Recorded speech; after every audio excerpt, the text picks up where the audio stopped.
I think I mentioned last week that this week I'm going to start a new series based on the Song of Solomon.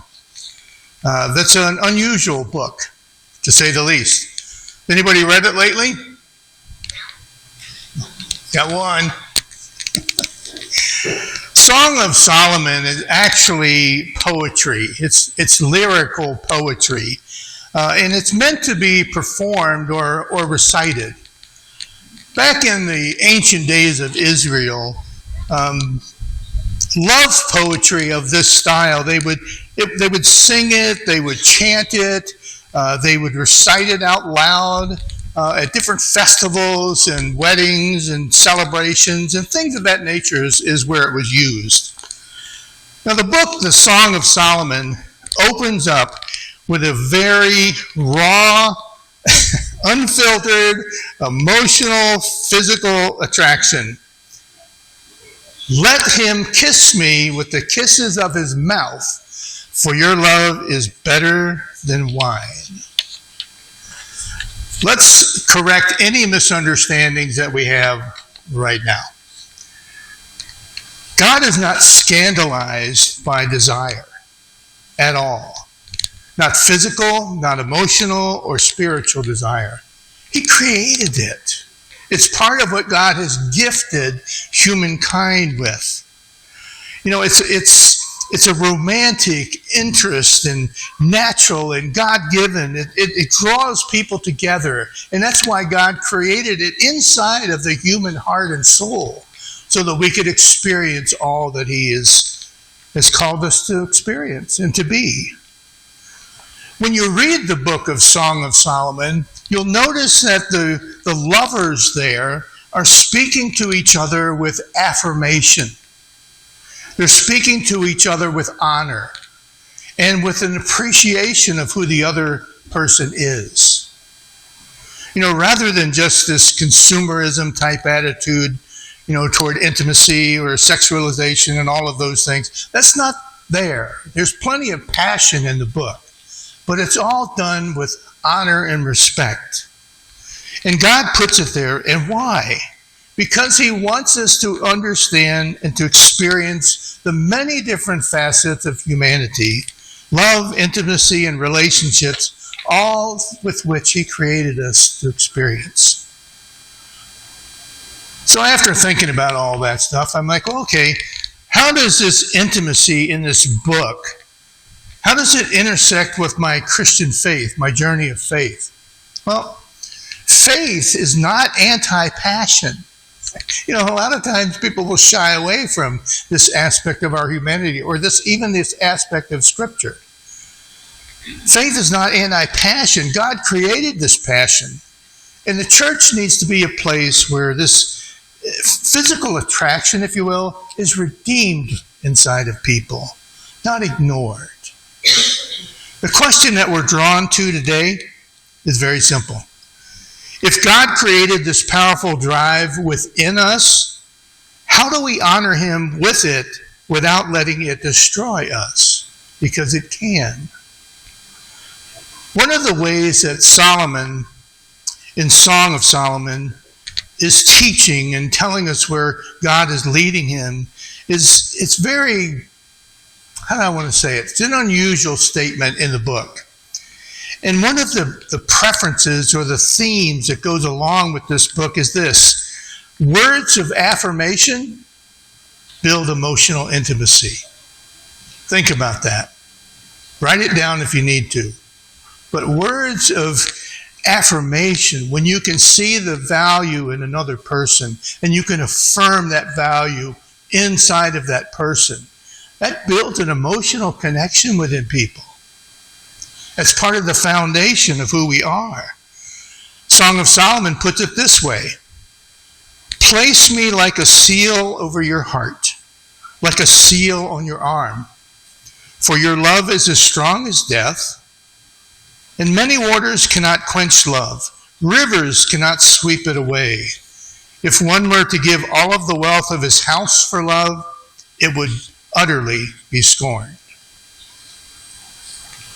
You know, here love is being described as it's an enduring process. It's a covenantal bond.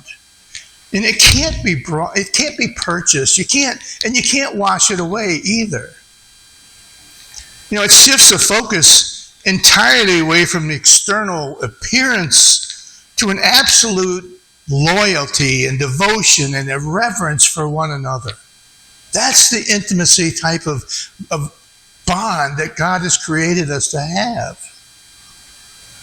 In this book, the lovers continue to exchange different poetic compliments to each other, and they focus on the person's character. They focus on the other person's dignity and beauty, not just physical, but emotionally too. Before any type of physical connection, they tell us, there needs to be this verbal, intimate connection. One where we see the value of the other person, one where we understand the other person's story, so we know who they are, and we can lift that other person up because of their importance to us. So one of the points that Song of Solomon makes, and again, write it down if you need to, is that physical desire attracts attention, but it's the emotional and spiritual connection that will sustain the relationship. We can be attracted all we want to another person, but it is the emotional and the spiritual side of our connection, of our intimacy, that actually sustains that relationship. How should I explain this? Well, I guess probably like a fire. It's a nice cold day and you're sitting at home with your coffee and your book and the fireplace is going and, the ambient light in there is nice and the fire is warm and all that and everything is great as long as it's in its context. But what happens if I take some of those embers out of the fireplace and I throw them on the carpet? Then what happens? Well, the fire itself isn't inherently evil or bad, but when it's taken out of its intended boundaries, where it was meant to bring warmth and light and all, it can bring devastation. And see, these types of intimacies in our life, the same, which is what the Song of Solomon is talking about, these types of things can destroy rather than just build up constantly. Anybody ever recognize this guy? Anybody ever read C.S. Lewis? C.S. Lewis, before becoming the 20th century's one of the most prolific Christian writers, Lewis talks about how he was a committed atheist. And in his younger years, he was quite a hellion. He was self-indulgent, he was selfish, he explored relationships openly, half-heartedly, on and on and on, made lots of mistakes, he said. But once he converted to Christianity, he decided that he needed to re-explore something. He was going to re-explore his understanding of what God meant when he created affection, when he created passion, when he created romance. Lewis said, I need to look at that from God's perspective and see what God meant compared to where I have been. So C.S. Lewis ends up writing some books, and two of them that he kind of explores this. One of them is called The Four Loves, and the other one, Mere Christianity. There he kind of articulates how unbridled passion can isolate people and can hinder relationships, can tear things apart, as opposed to doing things, quote, God's way. Well, again, we're right back to number one. Physical attraction attracts attention, of course, but emotional and spiritual connection sustains the relationship. That's part of the premise of that book. Now, there are other factors, of course, to consider, and there's one that screams as loud in this book as anything, and that is this: do not arouse or awaken love until it so desires. What in the world are they talking about? Well, 3 times in this book, the bride warns, do not awaken love until it desires, and it actually becomes the structure of the Song of Solomon, of the whole book. Love awakened, it says, prematurely, before its time, before the emotional maturity is there in a couple, before the spiritual readiness is there, before the covenantal aspect of that relationship. It ultimately, in many cases, leads to heartbreak and baggage and regret and the things that we don't want, we never intended. Song of Solomon tells us very clearly that, patience, waiting in relationships for things to unfold in a particular way and fashion so that you have the respect for each other. You understand each other's story. You understand their feelings, and there's intimacy in that way before you go any further. All of these types of things it talks about are good. It's a way of protecting your future. Being patient in a relationship is not negative. It's a way of protecting. Everybody gets into arguments once in a while, right? Anybody here not? Conflict inevitably, even in the sweetest of relationships, occurs. But maturity in the relationship, this maturity of quick reconciliation, of protecting the marriage from these issues, the relationship between these issues that divide people. The Song of Solomon addresses that also. It addresses that also, and it says, catch for us the foxes, the little foxes that ruin the vineyards, our vineyards that are in bloom. Again, it's strange poetic language that's kind of identifying the fact that little foxes are those things that drive wedges in the relationship. Those little things that maybe sometimes go unattended or unaddressed. Or maybe it's just not convenient, so we don't even bother. Where we look at things like not knowing the person, deeply, their life, their story, their history, being able to look at them with dignity and respect and all, sometimes we put those things aside. And Solomon tells us, no, don't. If there's things that block you from going down that path, don't.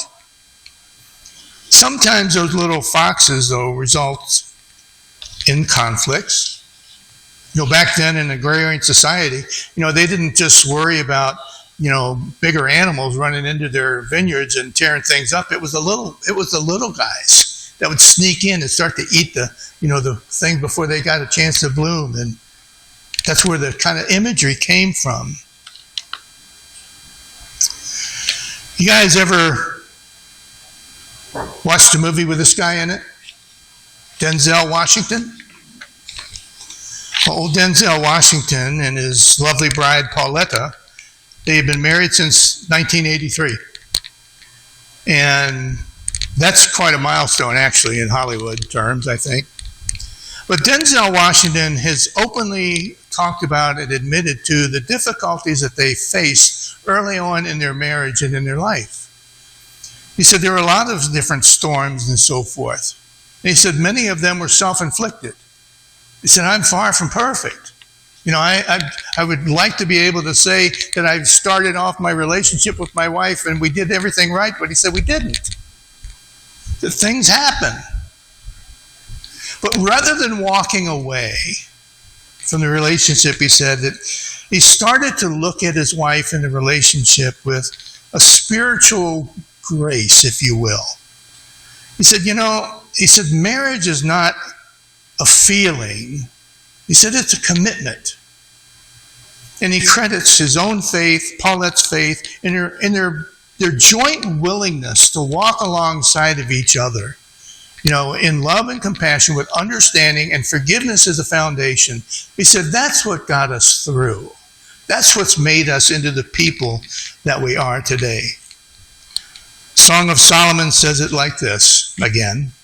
Place me like a seal over your heart, like a seal on your arm, for love is as strong as death. its jealousy unyielding as the grave. It burns like a blazing fire, like a mighty flame, but many waters cannot quench love, rivers cannot sweep it away. Interesting. The 2026 Grammy Awards. Anybody watch them? It's one of the music industry's highest honors. Justin Bieber. He walks out onto the stage. That night he was up for 4 different nominations, including Album of the Year. But Justin Bieber's had a rough go of it himself, as he would tell you. So he's asked to perform at the Grammys, and when it comes time for him to perform, the lights go out and a single spotlight shines down in the center of the stage, and Justin Bieber walks out there wearing a pair of socks and a pair of gym shorts. That's it. And on the stage is a microphone and a little recorder that you can play into, and then it'll play the recording back over and over again, a repeater. So he goes out with his guitar and he plays 3 different chords and sets them in motion as they start to play. And then he takes his guitar and puts it in his back, and he pours out his heart over his love for his wife. It was the most passionate thing I think I've watched in years. To see this young man and how he was so overwhelmed with devotion and love for his bride, his wife. To watch him do this. He confessed in the song his infidelities, his faults, his failures, and his lack of connection with her, and the way that they drifted apart. The name of the song was Yukon, and it was based on the GMC Yukon that his wife Haley used to have before they got married, and they would ride around in it. And he said that's the place where we really got to know each other. We would spend time just talking, and we'd go to a drive-through, and we'd sit in the parking lot eating and talking about life and what we wanted to do. And he said, I got a chance to get to really know her.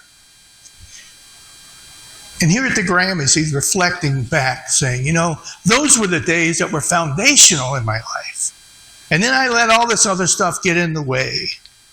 So Yukon really was his Song of Solomon that he performed that night. The beautiful, beautiful song. The Song of Solomon is really one of those books I think we all need to read, and read several times.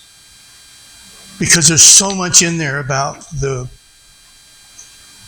definition itself of what relationships are all about, what they're meant to be. Love comes in a lot of different avenues, a lot of different people, a lot of different ways. And it's meant to be experienced, including the passionate part of love, according to the way God has outlined things. When we talk about love, of course, nothing is complete unless we talk about the depth of God's love, which is what this is all about. That's what this table here, the bread and the juice and the wine is all about. Is the intimate love that God has for each and every one of us that he wants both of us to experience. It's not just a one-way deal. It's not just looking at you and saying, I think you look great, I'd like to get to know. He wants to know the heart of the individual. And he wants us to know and experience the same thing with others that we have in our lives. A depth of intimacy that only comes by following God's plan. So that night he took bread and he broke it, and he said, this is my body which will be broken for you, because I love you. He said, do this in memory of me, because you cannot do this on your own. You want to talk about intimacy?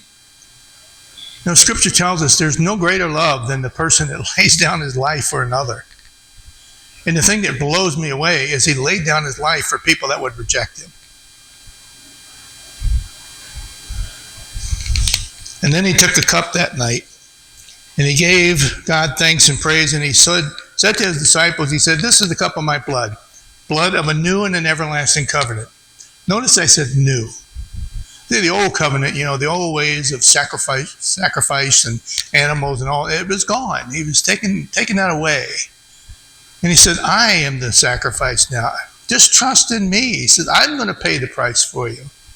And he told his disciples, do this in memory of me, because this is the blood that will pool at the bottom of that cross. He said, so do this in memory of me.